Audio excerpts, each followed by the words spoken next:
Professor Neil Ferguson, the dude that got every single health model spectacularly wrong in the past, was trusted by the UK government to create the coronavirus model that led to the warning that 500,000 Brits would die without lockdown. Turns out Professor Lockdown didn't pay any attention to his own lockdown and flagrantly violated it numerous times to have his married mother of two mistress travel halfway across London to bang him. Why is it that the most vehemently zealous advocates for controlling other people's behaviour always get caught with their pants down? Professor Pants Down will face no police action. You sit on that bench though, pleb, and you'll get fined. His mistress was a hardcore left-wing activist, pro-Greta Thunberg climate change virtue signaller. No doubt that in between bonking her boffin lover, she was tutting at others for not practicing proper social distancing. She even complained that the lockdown was putting a strain on her marriage. Yeah, what was probably putting more of a strain on the marriage than you ignoring the lockdown was you screwing another man who isn't your husband. When she's not shagging Professor Pants Down, she's probably outside every Thursday at 8 PM applauding the NHS. Just finished clapping. Hands are pretty sore, but by God my neighbours are in no doubt as to how much I care about the NHS. Hashtag clap for the NHS. It's 2021, we're still in lockdown, and clapping the NHS is made mandatory. And if I refuse? Don't. What if I refuse? I'm telling you, don't.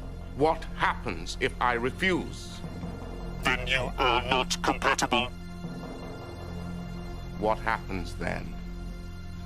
You will be deleted. Lefties, when they see the neighbours at number 10 haven't come outside to clap.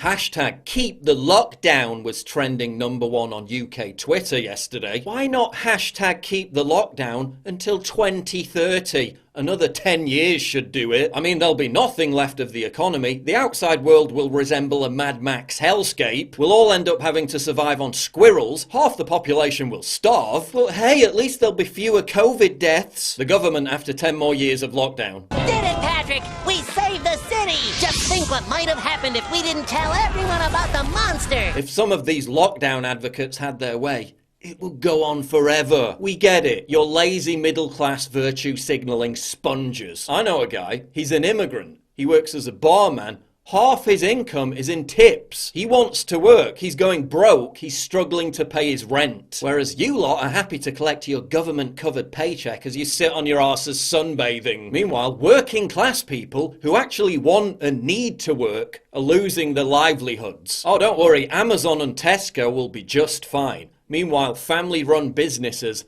are disappearing. Pick one of your family members and tell them, I am willing to offer your life in exchange for my freedom and economy.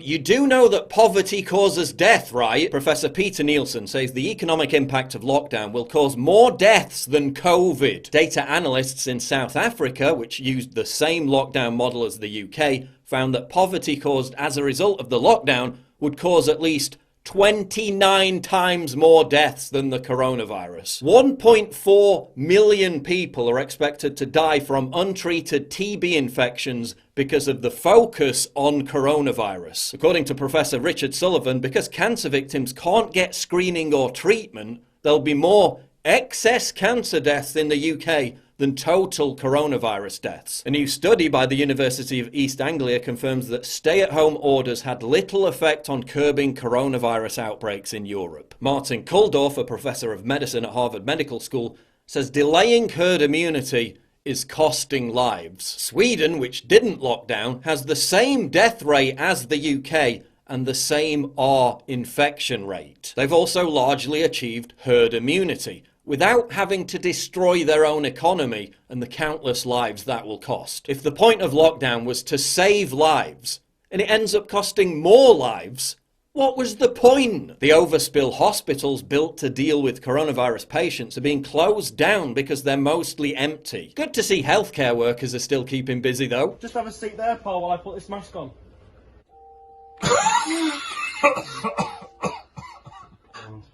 lockdown supporters are not happy with us being under house arrest. No, they want the law to be even more draconian. A poll found that 40% wanted a total ban on outdoor exercise and 60% wanted the closure of all parks. I'm sure the same people would support a government ban on opening your frigging window. Please follow the government rules at this time. You must stay home. Only be outside for food, for health reasons, for exercise, or if you're an essential key worker.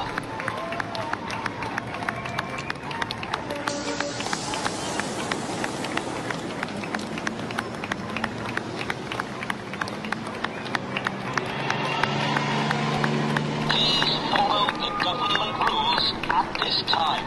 You must stay home. Only be outside for food, for health reasons, for exercise, or if you're an essential key worker.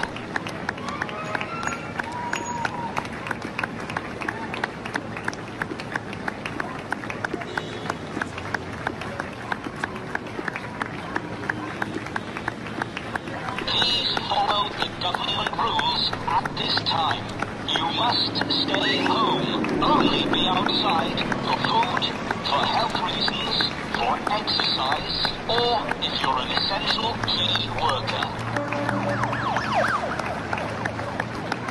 Notting Hill Carnival has been cancelled. Thousands of middle-class white hipster women won't be able to prove they're not racist by allowing a black man to aggressively dry hump them in public. What a shame. And will be deprived of scenes like this. What a shame. Now they're saying pubs aren't going to be open until the end of August. Going to a pub in England should be considered a human right. Meanwhile, 100,000 people from foreign countries continue to land at UK airports every single week with zero health screenings whatsoever. We're one of 2 countries in the entire world not performing any health screenings. 18 million people landed in the UK, many of them from coronavirus hotspots in the time period before lockdown. Boat migrants in record numbers are being given a taxi service by the government to enter the country, while Nigel Farage gets a police visit for reporting on it. Pubs closed, borders open. Telling Brits they can't go to the pub all summer.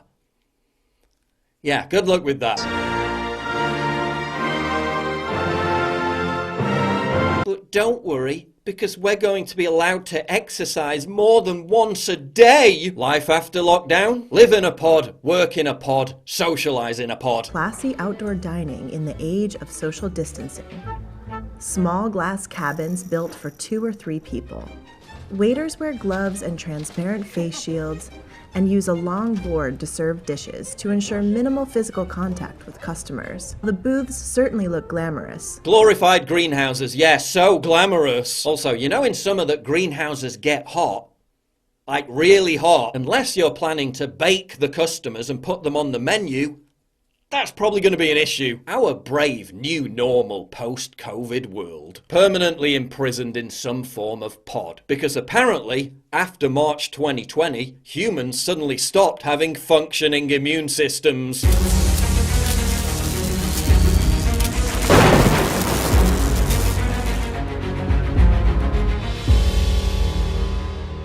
It's absolutely crucial for you to help me fight the war on free speech by supporting me via Subscribe Star, link in description, and also signing up for my free newsletter at summit.news/newsletter.